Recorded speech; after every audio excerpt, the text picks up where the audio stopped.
soda just makes him heal up. Orange soda? Yeah, like where does he get Elbows orange orange soda? soda, you know. Yeah. I mean, I definitely think that random is cool. Yeah. So this already pretty good. Yeah, I know. I definitely feel like we can just do whatever as long as we're team. Yeah. Sorry so much. It's okay. By the way, the computer suddenly started working again. Nice. Okay. I think it may just be here. I think it's just like acting up. I think it's my part. I just don't figure it out. Oh, it's my pen. Whose pen is it? Yeah, Bart. Or that. Okay. So, from the very fun to the kind of dry. But we'll try to make it fun. So I'm going to talk a little bit about Agile development and Scrum. And basically, here's the deal. The question is, how do you organize a team of 3 or 4 people to efficiently build a product? And before the advent of this methodology called Agile, the methodology that was accepted as being the best was to first write a customer requirements document explaining what the customers wanted, then writing a functional specification describing the whole product, write an architecture document describing the architecture, write a module diagram, then start doing all your implementation, then do your testing, then you deployment, and then you ship. And this is called the waterfall method because you're sort of working your way down the waterfall. And the problem with it has been historically that 90% of software products are late. They're not, you know, they're late or they fail. And the question is, how do you define late? How did you decide what the end date was, and how did you try to figure out that your end date was reasonable? In our case, we have a very short amount of time. We're going to start coding or start work on the project tomorrow afternoon. And our goal is to have the product up on the Google Marketplace by week 6. So that's very little time. By the way, as an aside, I want to point out that we've already done something pretty amazing, which is on day 2 of the course, we already have narrowed it down to 5 or 6 really, really good, very specific product ideas. So when last year we told people around campus that we were doing this, they thought it was unbelievable. So quickly we get to some reasonable consensus on real ideas that were quite good. So we're moving fast, and that's the idea. But the same thing's going to happen once we pick the team. We're going to have to move fast. So obviously, waterfall is not going to work for us. The other problem with waterfall is that it assumes that nothing changes as you work. And that's why these projects have always perennially late, is that they try to figure out well before the line of code was written or a product was shown to the customer what the right feature set was. And that's not realistic.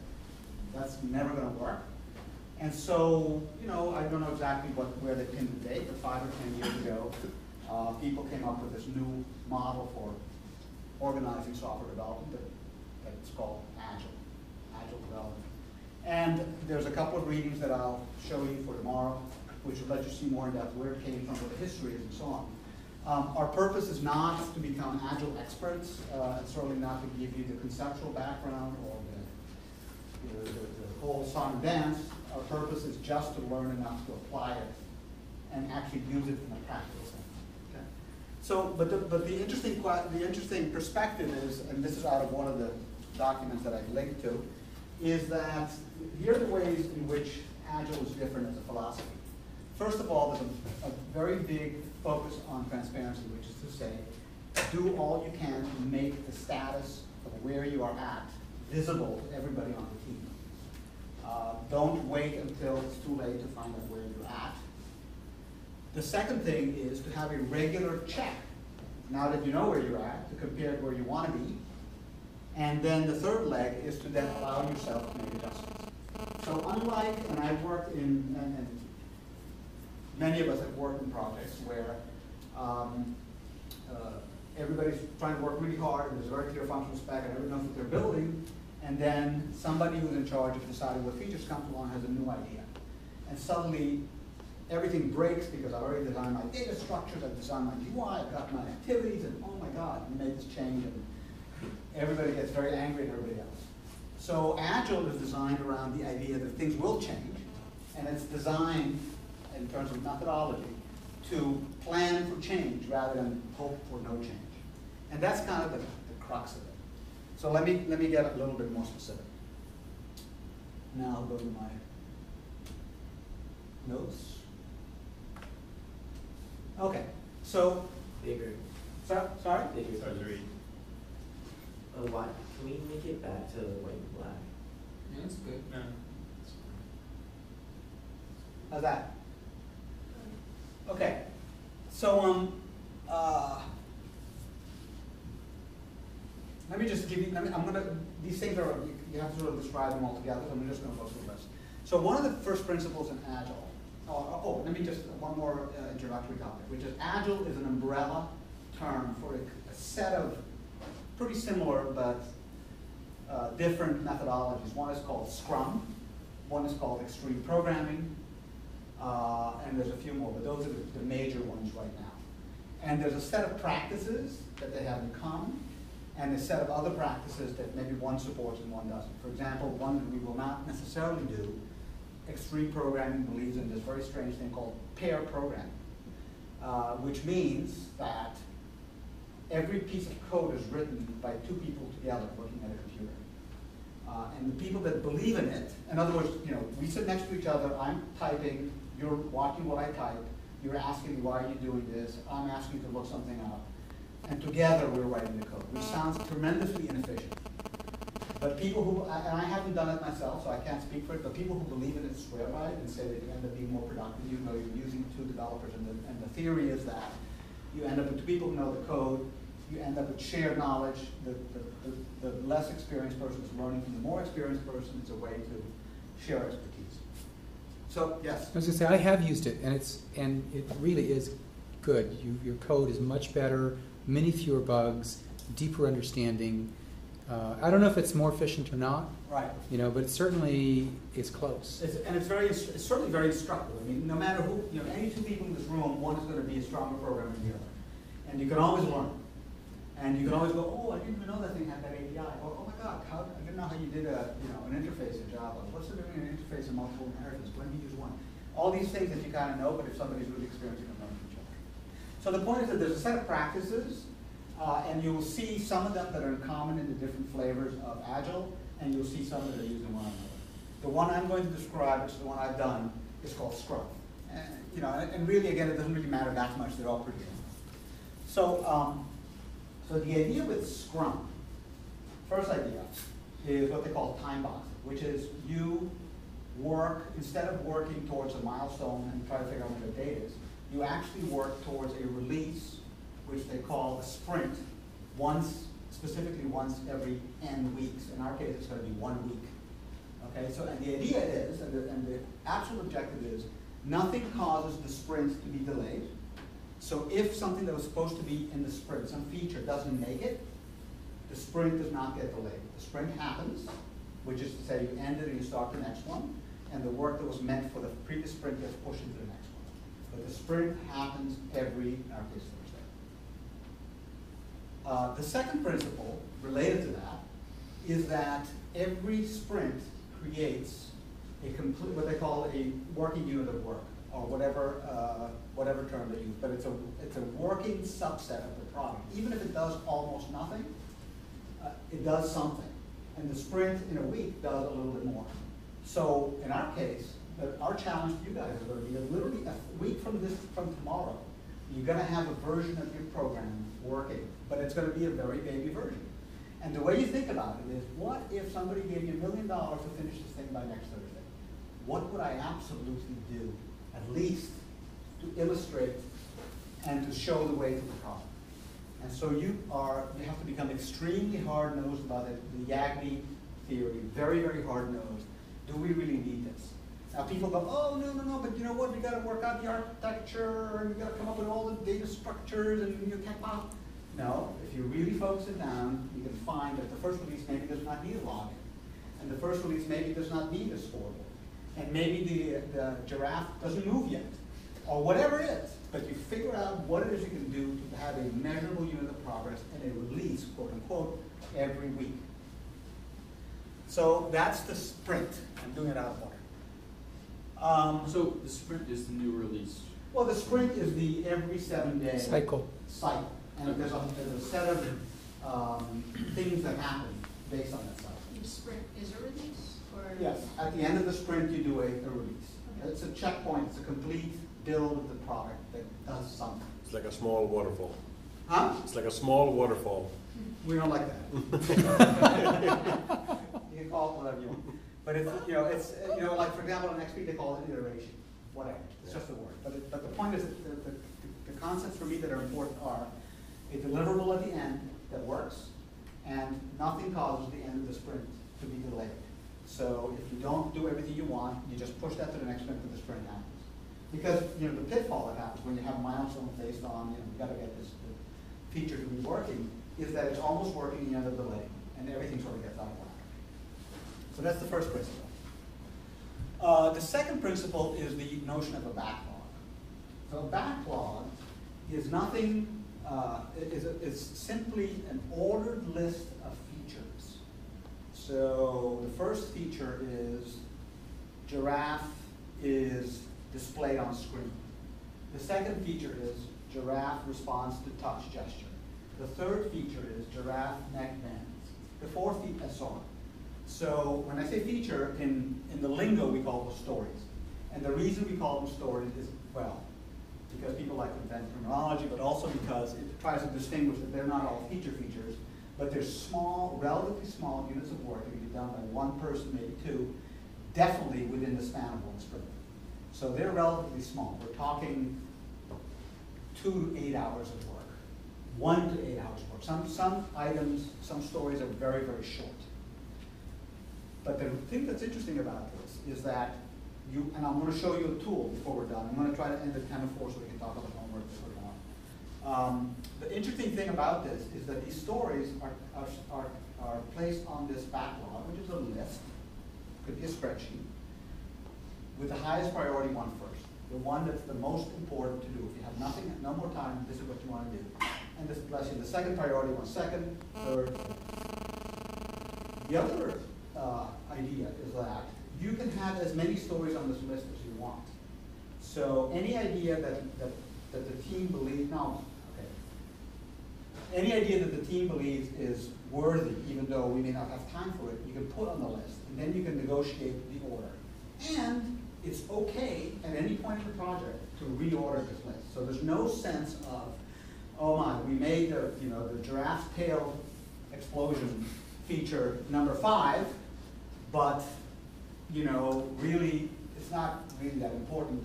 Well, when you make it number 10, you can reorder it. The reason I paused a second ago is because in the pure, real-world version of Scrum, there's a person called the product owner. Product owner in the Orthodox version, which does not really apply to us, is the one person who has the ability to add, delete, and reorder things on the backlog.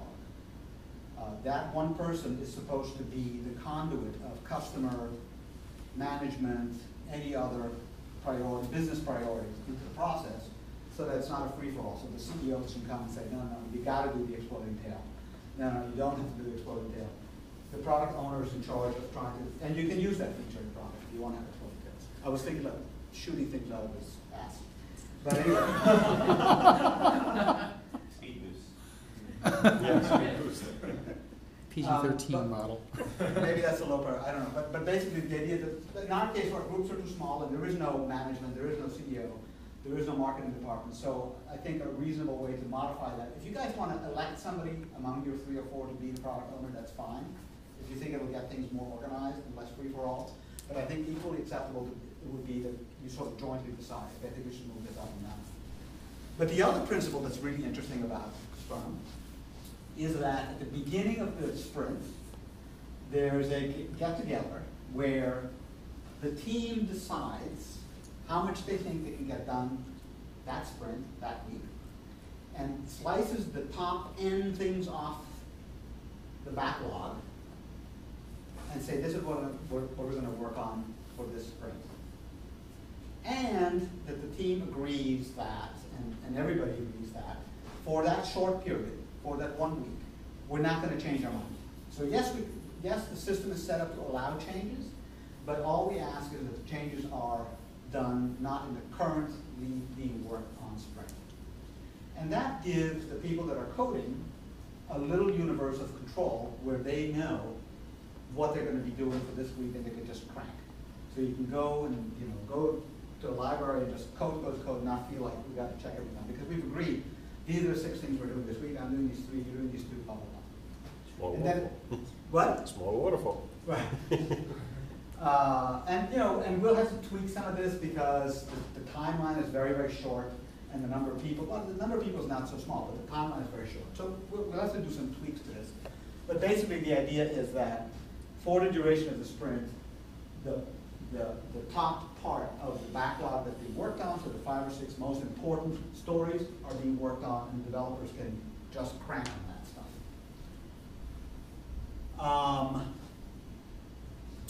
Another principle that's very near and dear in the world of Scrum and Agile in general is testing. The idea that now again, we're going to learn more about some techniques for testing as we go forward, so I'm just giving you this a little bit in the orthodox version, we'll play with it. But it's the idea that all code that's written is also includes automated tests, unit tests. So if you write a maze solver, that you don't check it with just one maze, but maybe you check it with many mazes, and you write a way to automatically determine that it's creating the right answer. So for example, if you want to write an automated test for your maze, you might have a string that shows a maze and another string that shows the correct path. You will have done that by hand, or maybe by running the program, by verifying. And you'll do 100 of those. And then every time you do, you want to know, you run all 100 and make sure that the maze, when it's solved in different sizes, will produce the correct answer. And the reason that's important is because as you work on the code and add features or refactor, change things around, you can run your test suite and know that it still works correctly. So automated testing, which goes along with continual integration, which we won't really get into, is another one of the principles. Continual integration is the idea that whenever you do a commit with Git or whatever system you're using, you have an automated process on the server which does a complete build and runs the test. And now you have this phenomenon where any programmer contributing a module to the repository will immediately know whether they've introduced a bug. And that's part of the way you get things to move fast. So that's, yes, sorry. Just one little comment about the testing. Also, anytime you find a bug, you make a test for it, stick it in, right? So you can easily get hundreds or thousands of tests. But then it's really, I coded a lot like that. Yep. And then you feel so good when you make a change, and you run all your tests, and everything is fine. Right. You can be pretty confident that you didn't mess anything up. Yeah, absolutely. And that's the key. With Agile, the idea is to be able to move fast.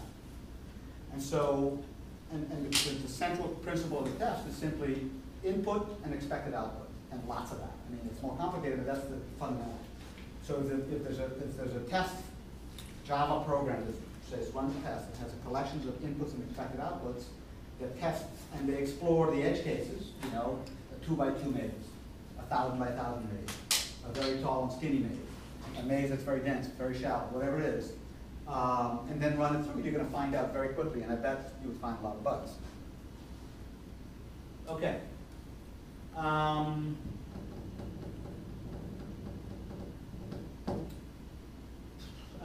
So one final thing.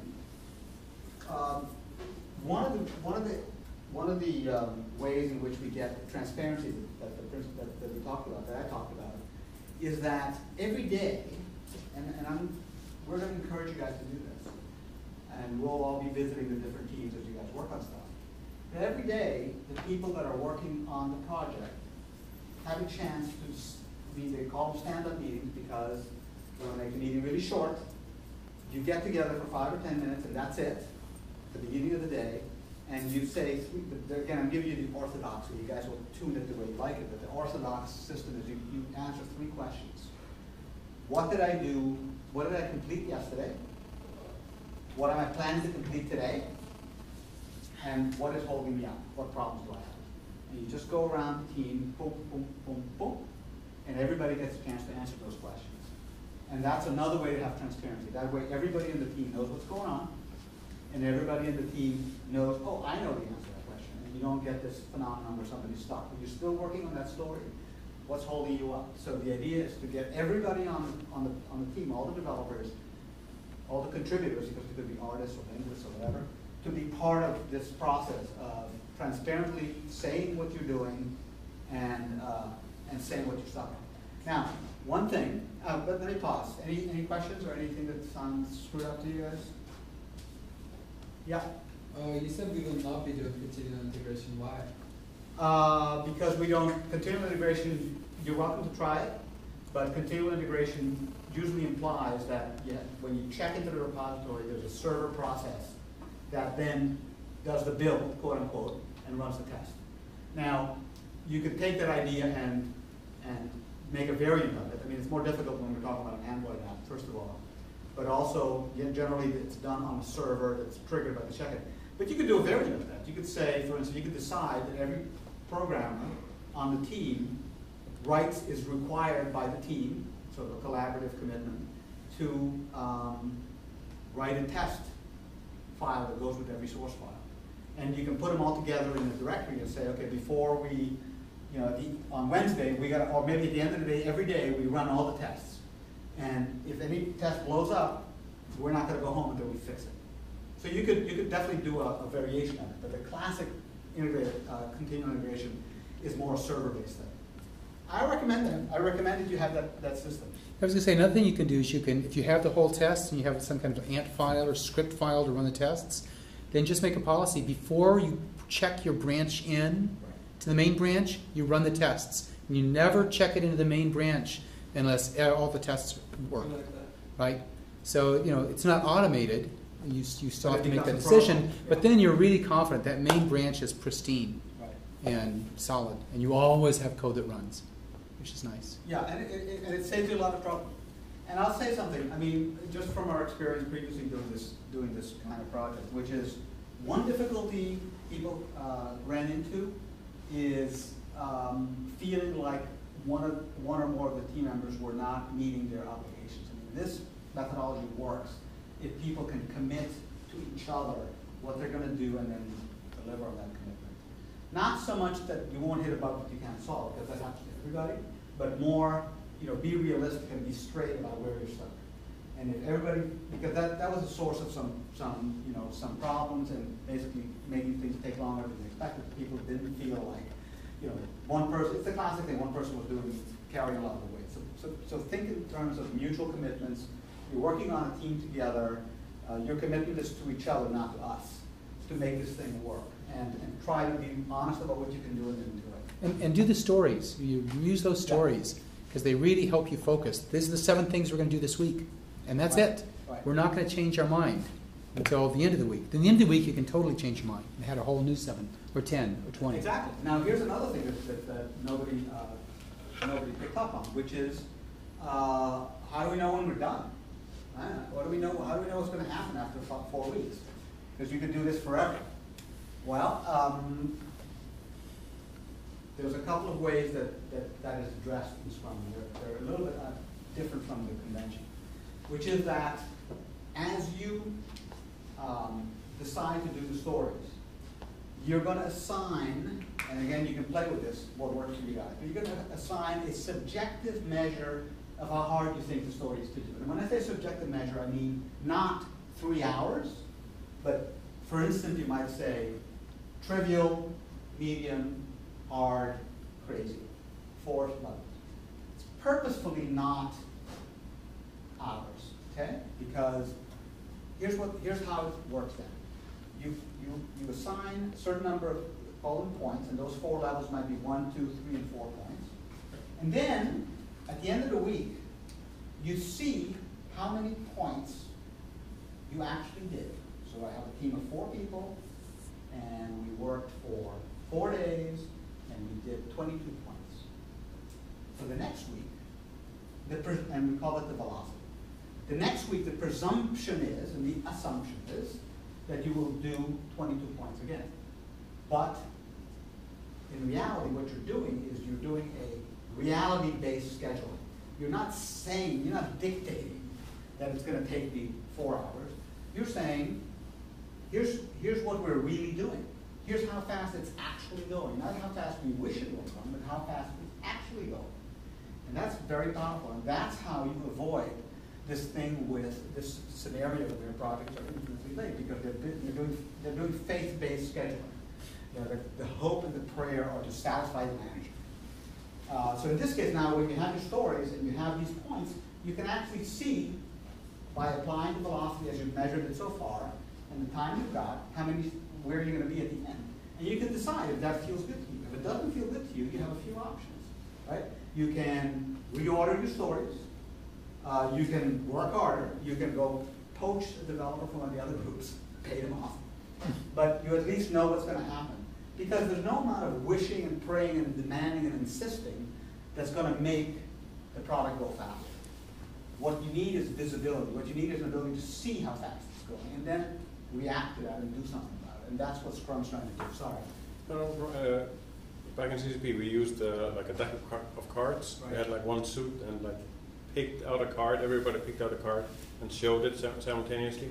Yeah. And the one that had the highest card like had to explain like why he thought this was very difficult, and the one that had the lowest card explained why it was easy. And Yeah. and people got into like a consensus. They Right. came up with similar cards Exactly. as they got to know the product and Right.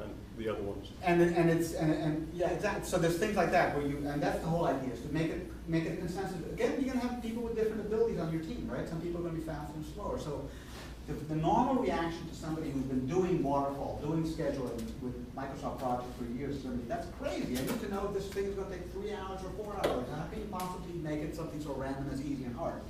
But practical reality has shown that that doesn't really work that well for software.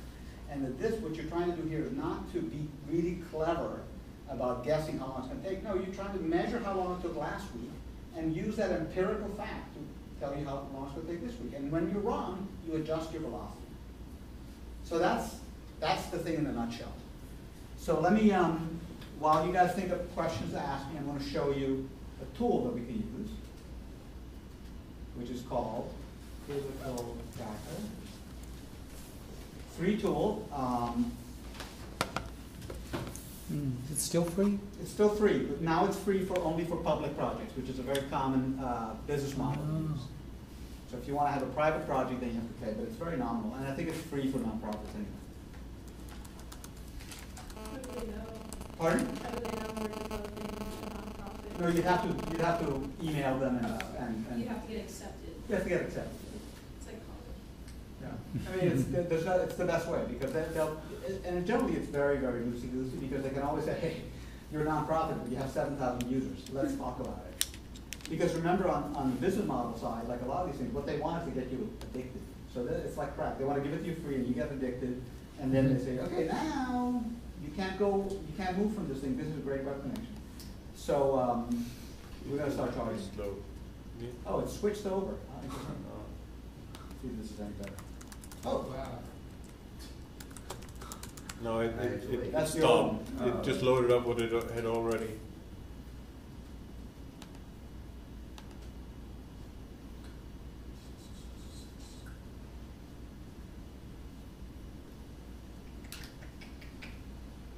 $10 by the way, if you want. What? 10 minutes, by the way, for the homework. Right, thank you. Mine's running. Do you want to use mine? Yeah, I suppose, yeah. I can go back to this one, see what happens, just real quick, maybe it'll work out. Let's bring it over, if you don't mind. Oh, wait, let's see. Log in. Sometimes just disconnecting and reconnecting helps, not in this case, though.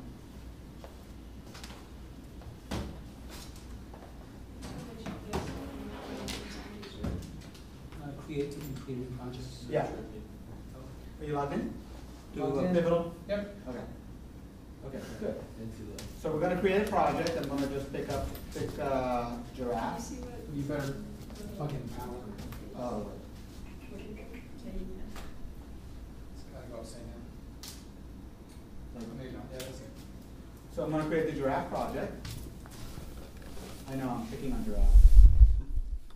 Ability picky. make it public, create a project.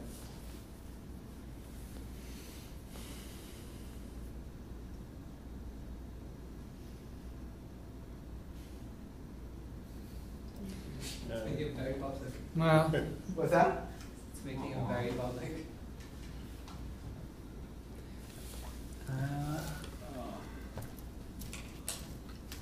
I can plug this in. Yeah, let's go for the power.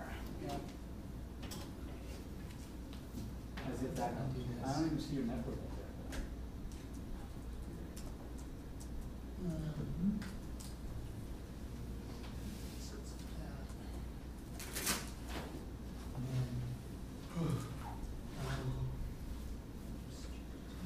Turn off airport. Yep. Turn off the There's airport. still screen.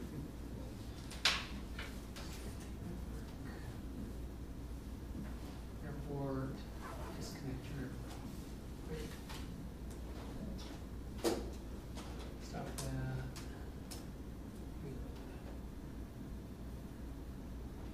Yes. Great project. Yeah. Okay, thank you. Remembers.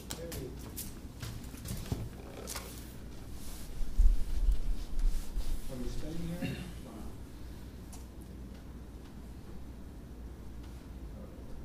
Project. Yeah. Maybe there's a note that you're asking. There's a bug in the UI. I don't know.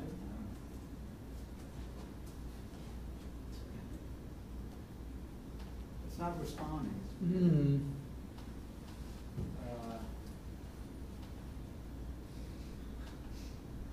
Wanna try this? Yeah, maybe like JBS at the end.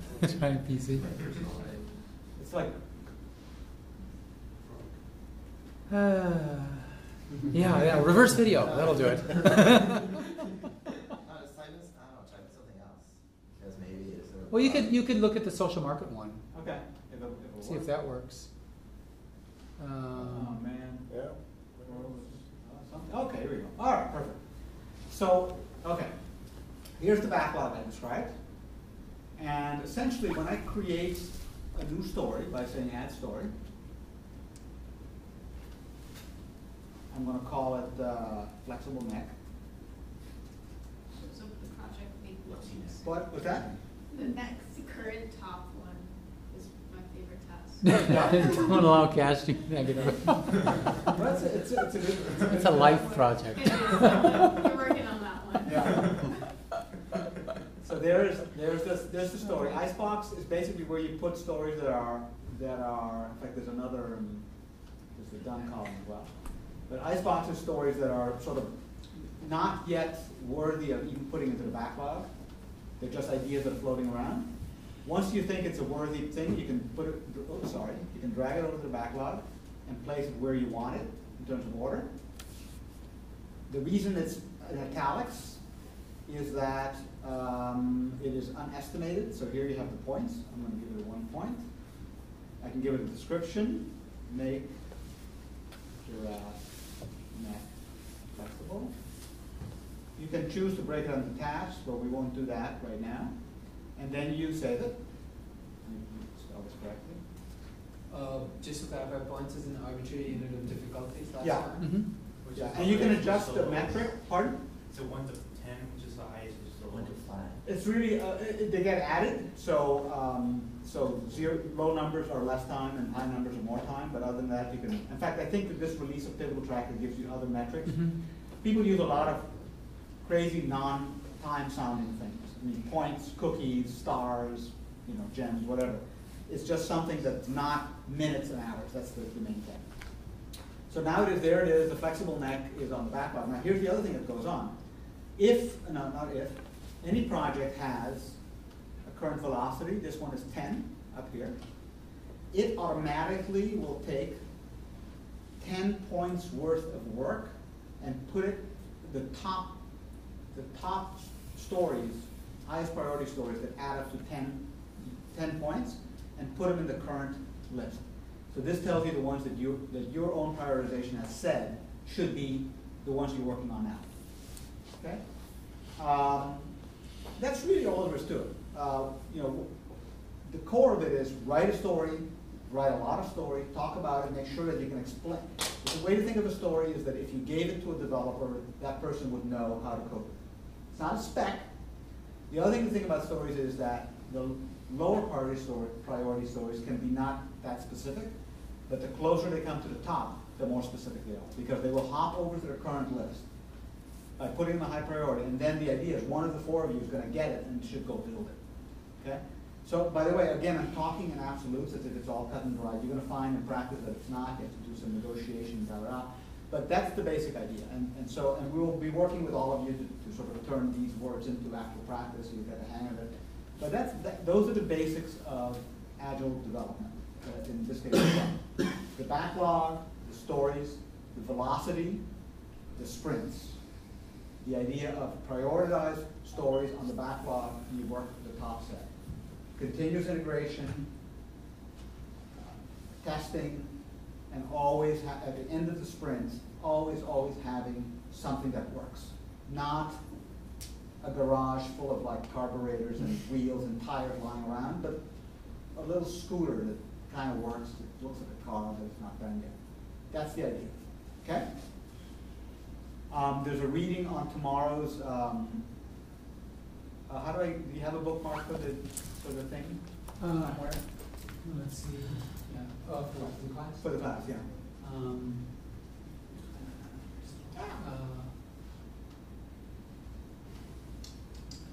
Sites. Oh, I don't know. It's on the absolute, like, I can see JBS mobile written somewhere on the top. Oh, Got it? here it is. Okay. Google Doc. Okay, good. So this is today. I think I covered everything I want to cover here. There's a diagram. Okay. Now, this is, you'll see this. We're going to change this a little bit. So what we hoped to do today, but we didn't get to, was to write a game brief or design brief for the game. And there's a list of things that go into a design brief. Now, we're not going to do this. If we look at tomorrow's homework, I'm going to change it when I get home. We're going to move that over. Because number 2 was continue working with the team from yesterday on the game design brief, group deliverable, a Google Doc with the initial game design brief. So we're going to push that off to Monday. And then tomorrow afternoon, we're going to get the groups together, and hopefully we'll reach consensus that everybody's really happy with what they're on. And then tomorrow itself, start working on brainstorming on the game brief on the whiteboard or your computer or whatever else. The idea with the game brief is like a couple, 3 pages at most, and it's enough to force you to go from la-la land vision to a lot more concrete, what it is you're building, what it is you're not building. So there's a set of questions to answer. Anyway, all that's moved to Monday. So really the homework for tomorrow, somebody wanted to talk about game design, we're going to do it. Read The Art of Game Design, chapter 3, 4, 5, and 6. Deliverable, write a blog post explaining and reflecting on 1 or 2 ideas that impressed you from the reading, and link the post to your homework log. Second deliverable for tomorrow, comment on 3 students' posts. So we have to talk about the co-blogging. Yes, I know. Where are we posting these? Yeah. You're going to hear that very quickly. This is going to change, and then read the Scrum Handbook as listed here. It's not long. Additional reading, Sutherland Scrum Handbook. This one's much longer, so just skim it. And then deliverable, do some Googling for critiques of Scrum, people who don't like it, and write a blog post with your reflections on what you like about it, what you don't like about it. Okay? Is that pretty clear? Everybody? RTFM? Okay. So let me show the. Right there, read the manual. So, and I guess we should put it in here where it is, but it's going to be No, I know, but I thought you didn't like that acronym. It's Iceland. What's the hardest that yes, I thought you didn't like the word that. Oh, come on. I guess I was Perfect. There's also. It was the third time. It was JBS. I think it's JBS more. That's the JBS. JBS Web Apps. Here, this one wasn't 2010. It was not that one. I forgot where it was. It was JBS. It was an email we got from. Okay, what's his so name? I have to. Let's see, unplug. So you don't send an email. And back up.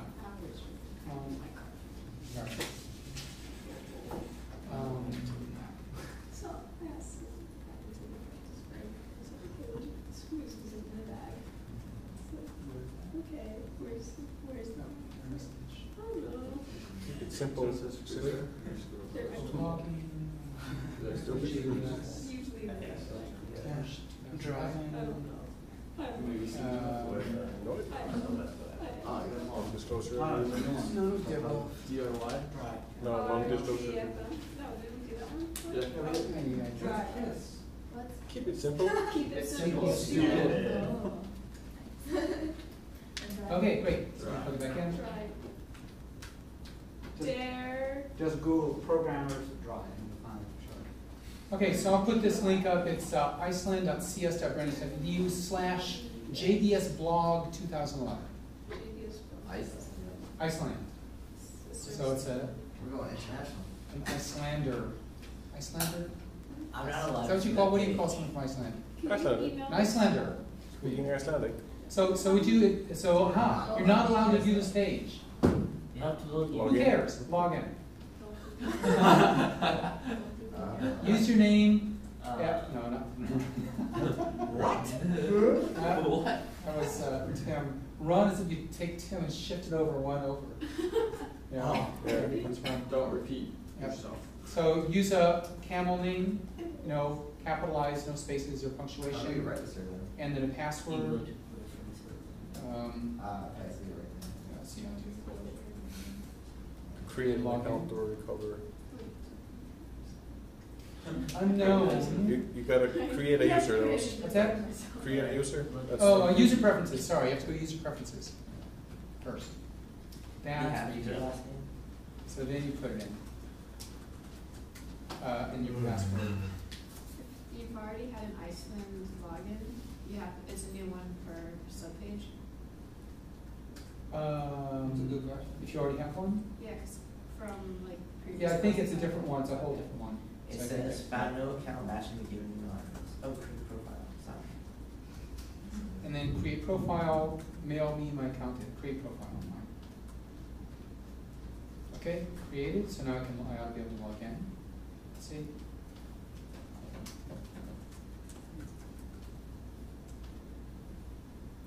And I have read and accepted the terms, not really. Log in. And, hey, you guys are fast. So then you can put all the stuff up in your pictures and all that stuff. Go to the front page, to write new blog post. So I can do write new blog post up here. And tags, I guess I won't have any tags. We could put tags for what homework it is, but I don't think it matters. So There have to be some tags. I have to put a tag in? Yeah. We run, that's the type. This one. Okay, so I just use what the day homework or something like that. JBS intro.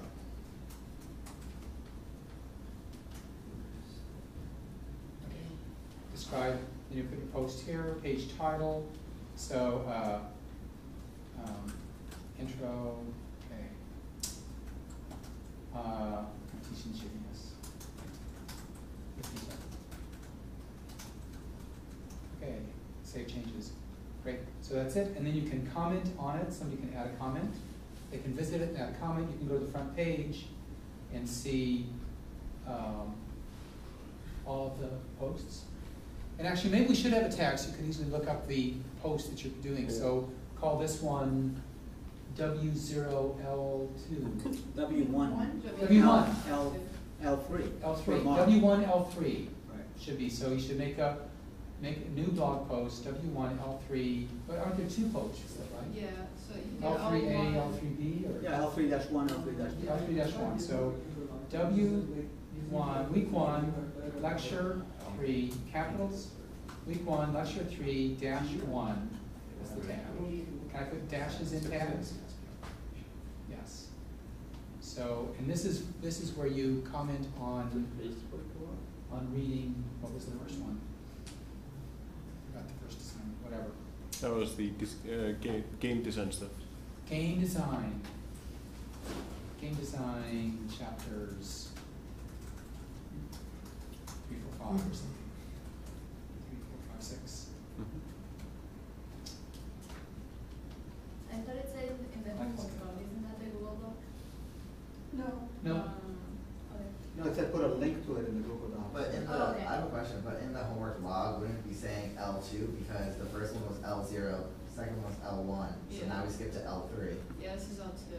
Yeah. It should be L2, even though it's Well, for I started L3. homework Yeah. 0. No, we should start It's- L1. Yesterday was homework I 1. thought it, Yeah, exactly the right. Yeah, it my should be framework L2. was L0. Yeah. No, Yeah. that's L the zero, Yeah. and then right. And then Yesterday yesterday was was L1. So is it Should have been Yeah, I Yeah, thought should we- today, I'm not changing. I can change to L2. It should be, to make it easy, it should be the day on which the red stuff appears. So there will be, this will be L3. so the day it's not the day it's assigned, but the day it's due. Okay. Just to Oh, let's keep do it that. simple. So this should be, What about the date? Yeah, I started That's- at day that 0 would be day too. three. what's that? I started at 0 and 1. Whatever, already, just and named do We it. can go It's change every it. word. It's all Google Docs. Just change So it. it's, no, I changed it on YouTube, on my videos, or Well, going You forward, can change the Going time. forward. I don't know, it confused people. It's Right, very- really confused. Well, your biographer will have to puzzle over it. Should be day 3. yeah, L3, because that's what the thing says. L1. RT.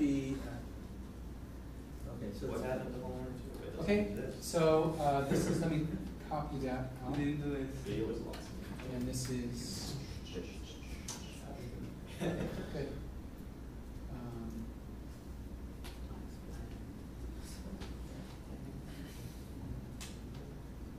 So I'll just add that here, edit this, sign in.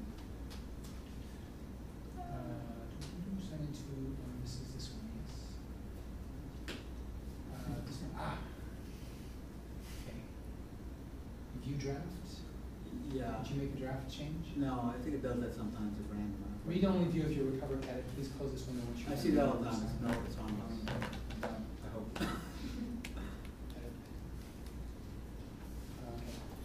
Anyway, so I'll put that address in there, and then, is that okay? Yep. Page. And blog here. Is the blog site. And we're not doing the group deliverable, or we are? No, that's for, well, I'll switch that around to Monday. Every time we add something to our homework log, we don't have to email you guys, right? No, well, because we have, we have all your, If we share it with you, you get it automatically. yeah. I think it sends an email to everybody on the blog to tell you somebody is supposed to. No, I have all of them in this folder. Right, so we have to go through it every day, so we just go through it, it should be, And it highlights if there's an update anywhere. yeah. But we'll look anyway, even if there's no update, Okay. because we have to go through them all anyway. Cool. Okay? Good. Okay, sounds good, thank you.